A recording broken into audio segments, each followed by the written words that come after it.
Welcome back to TokiCast, my friend. Come closer to the light and let me tell you about the day everything changed. Somewhere, deep in the past, on a dark and freezing night, a creature that was not quite human sat shivering in the black. Beyond the edge of its vision, things moved. Things with teeth. The night belonged to them, and it always had. And then a storm passed, and lightning split a tree, and something bright and terrible began to dance across the grass. Every animal on that plain ran from it, every single one, but one creature did not run. One creature crept closer, close enough to feel the heat on its face, close enough to be afraid and to stay anyway. And it reached out and picked up a burning branch. That single moment, my friend, may be the most important thing that has ever happened to us. Because that creature was not yet human, and by the time it learned what fire could do, it would be. Take a slow breath, and let me show you the story of fire. And you may be wondering, how do we actually know any of this? It is a fair question, my friend, because nobody was writing anything down. The answer lies in burnt earth. Deep inside caves in Africa, archaeologists have found layers of ash and scorched bone and heat-cracked stone, sitting far from any entrance, in places where a wildfire could never have reached. In one famous cave in South Africa, such traces sit in ground roughly 1 million years old. In sites across the Middle East and Europe, we find hearths, actual fire pits, ringed with stone, used again and again in the same spot. The earth beneath them, baked red by decades of heat. Think about what a hearth really is. It is not an accident. An accident happens once. A hearth is a place someone chose, and returned to, and rebuilt. Around them we find the tiny stone flakes of tools being made in the firelight, while people worked and talked. We are not guessing, my friend. We are reading the ashes of the oldest homes on earth. A stolen branch that pushed back the dark and stole the night from the predators. A cooked meal that quietly grew us a bigger brain. A circle of light that invented conversation and stories, and perhaps the very idea of a family. A flame kept alive for generations, guarded like a living god, because letting it die could mean the death of everyone. And a force so powerful that even now, in your world of glass and steel, almost everything you touch was born in a fire somewhere. Stay with me, and you will understand why this is not just the story of a flame. It is the story of how we became human at all. If this gives you a little wonder and a little warmth, leave a like and subscribe. It means everything to us here at TokiCast. Let us begin by remembering something we have almost completely forgotten. Real darkness. You have probably never experienced it, not truly. Close your eyes tonight and there is still a streetlight, a glowing screen, a small light blinking somewhere in the room. But for our ancestors, when the sun went down, the world simply ended. There was no seeing, there was no doing, there was only waiting, huddled and helpless, hour after hour, listening. And listening was terrifying, because they were not the top of the food chain. They were meat. Slow, soft, clawless meat. Big cats hunted in the dark. Hyenas hunted in the dark. The night was not peaceful. The night was where things ate you. So imagine what it meant, that first time, when a small group of these creatures managed to keep a piece of that lightning alive. Suddenly there was a circle of light. Suddenly the darkness had a wall around it. And here is the extraordinary thing, my friend, the thing that changed our fate. Almost every animal on earth is instinctively terrified of fire. It is one of the deepest fears in nature. So a creature holding fire is suddenly something no predator wants to approach. For the first time in the history of our kind, we were safe at night. Can you imagine what that does to a mind? For millions of years, the night meant fear. And then, in one generation, The night became something you could sit in, something you could look up from, something you could think in. But fire did far more than protect us, and this next part is, to me, the most astonishing idea in all of human history. Fire cooked our food, and cooking our food may have built our brains. Here is why. A raw diet is enormously expensive for a body. Think of the great apes, our distant cousins. A gorilla spends much of its waking life simply chewing, hour after hour after hour, because raw plants are tough and give up their energy slowly and unwillingly. Raw meat is stringy and hard to break down. The body must burn a great deal of energy just to extract energy. It is a brutal trade. Now put that food on a flame. Heat breaks down the tough fibers. It softens the flesh. It kills many dangerous things living inside it. And most importantly, it unlocks the energy inside so that the body can absorb far more of it, far faster, with far less effort. Cooking, in a sense, does part of the work of digestion before the food ever reaches your mouth. And suddenly a creature has spare energy, a great deal of it. Now here is the crucial fact. The human brain is a monstrously hungry organ. It is a small fraction of your body weight, yet it devours around a fifth of all the energy you consume, just sitting there, doing nothing but being a brain. That is an enormous bill to pay every single day, and a creature living on raw food, chewing for half its life, can barely afford such a luxury. But a creature that cooks can afford a brain like ours. Many scientists now believe this is one of the great secrets of our species. As our ancestors began to cook, their guts could shrink. Their chewing time collapsed from most of the day down to under an hour, and all that freed up energy became available for something new. And what grew, over the long, slow march of time, was the brain. The very organ you are using right now to imagine that flickering ancient fire. Sit with that for a moment, my friend. The thoughts in your head may be there because someone, long ago, held meat over a flame. And the fire gave us something else, something quieter and even more beautiful. It gave us time, and it gave us each other. Think about what a fire actually creates. It creates a circle, a group of people sitting facing one another in a warm ring of light, with several hours of the evening that are suddenly free. They cannot hunt in the dark. They cannot gather in the dark. They are safe, they are fed, they are warm, and they have nothing to do but be together. So what did they do? They talked. Researchers who have studied communities that still live closely with fire noticed something wonderful. During the daytime, human conversation is mostly practical. Where to go, what to carry, who does what. Complaints, instructions, ordinary useful chatter. But at night, around the fire, the conversation transforms. At night, people tell stories. They talk about people who are not there. They speak of the dead, of spirits, of what happens after we die. They joke, they sing, they imagine. Do you see what that means? The firelight did not just keep us alive. It may have created culture itself.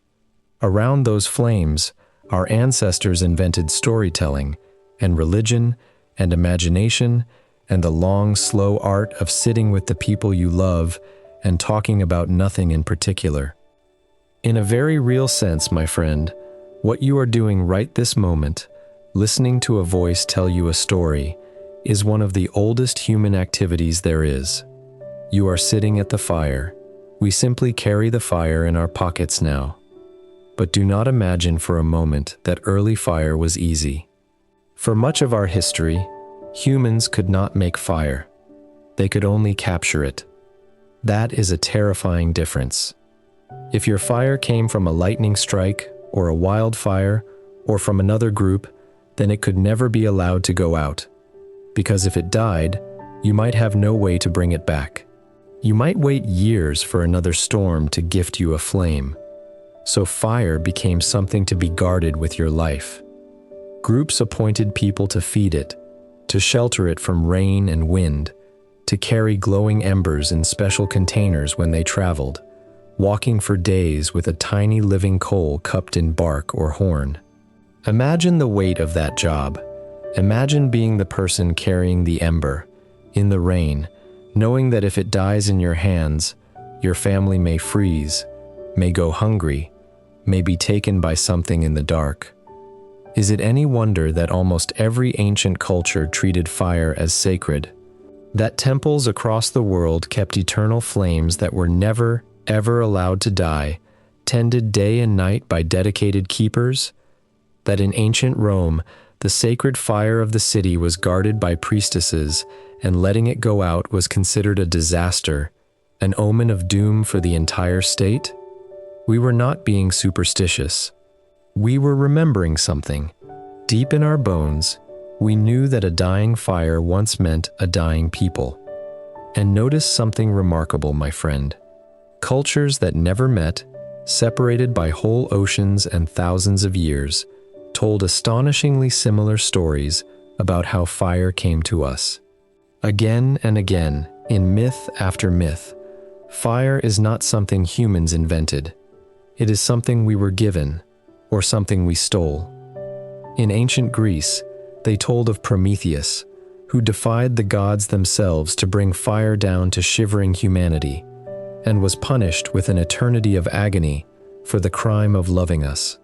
Across the Pacific, islanders told of a trickster hero who wrestled the secret of flame from a guardian who hid it. In parts of the Americas, the tale is often of a clever animal, a coyote, a raven, a spider, who sneaks into a place of fire and carries an ember away in its mouth or on its tail, scorched forever by the effort. Different continents, different centuries, and yet the same story, told over and over. Fire is precious, fire is dangerous, and someone brave once risked everything to bring it to us. Long after we forgot the actual night it happened, we somehow remembered how it felt. And then, at last, came the great leap. Somewhere along the way, humans learned to make fire themselves. It seems so simple now. Strike the right stone against iron-bearing rock and catch the spark. Spin a wooden stick against a wooden base, fast enough and long enough for the friction to birth an ember. But think about what that discovery truly meant. For the first time, our ancestors did not need lightning. They did not need luck. They carried the power of fire inside their own hands and their own knowledge. That is the moment humanity stopped depending on the sky. Fire on demand meant we could go anywhere.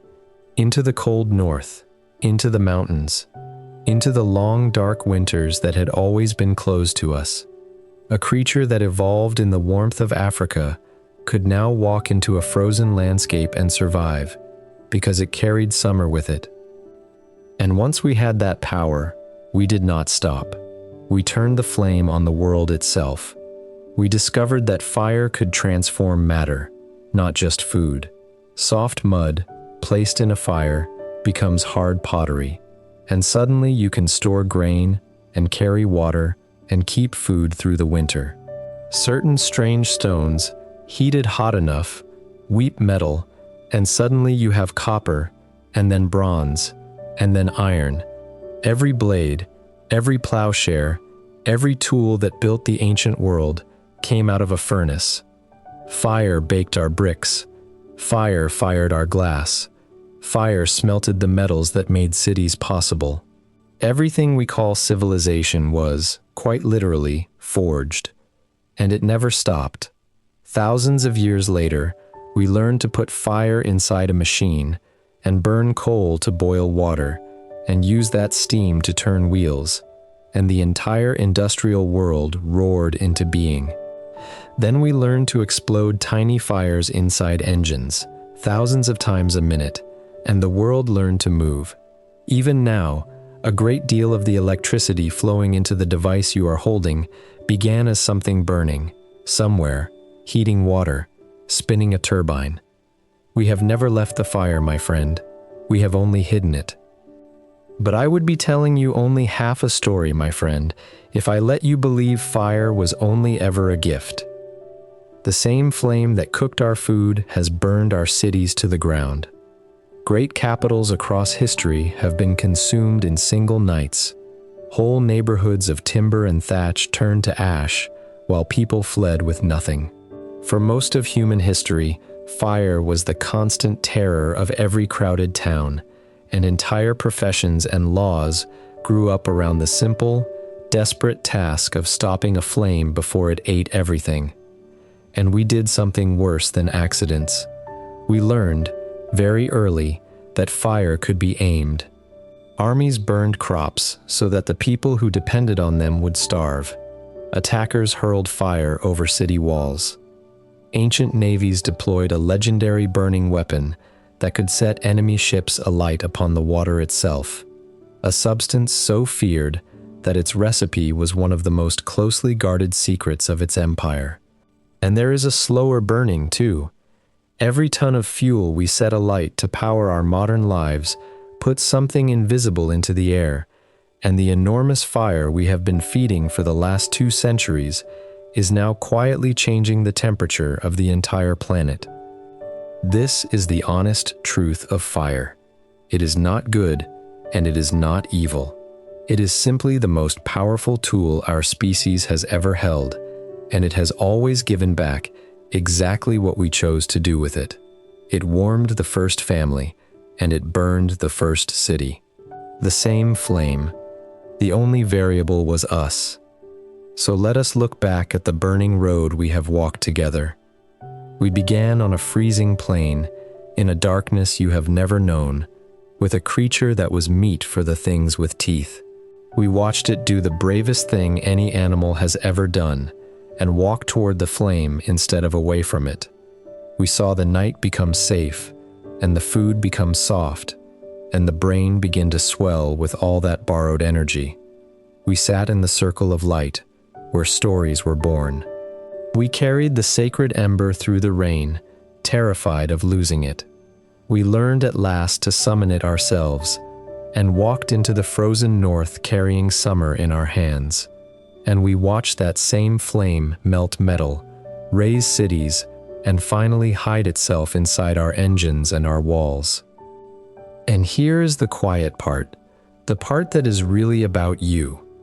We did not tame fire, not really. Fire made us. It reshaped our bodies, our brains, our nights, our families, and our imaginations. Almost everything you consider human, the ability to sit and think, to eat easily, to gather with people you love, to tell a story, to build a thing, traces back to one creature choosing not to run. And that, my friend, may be the truest lesson in this whole story.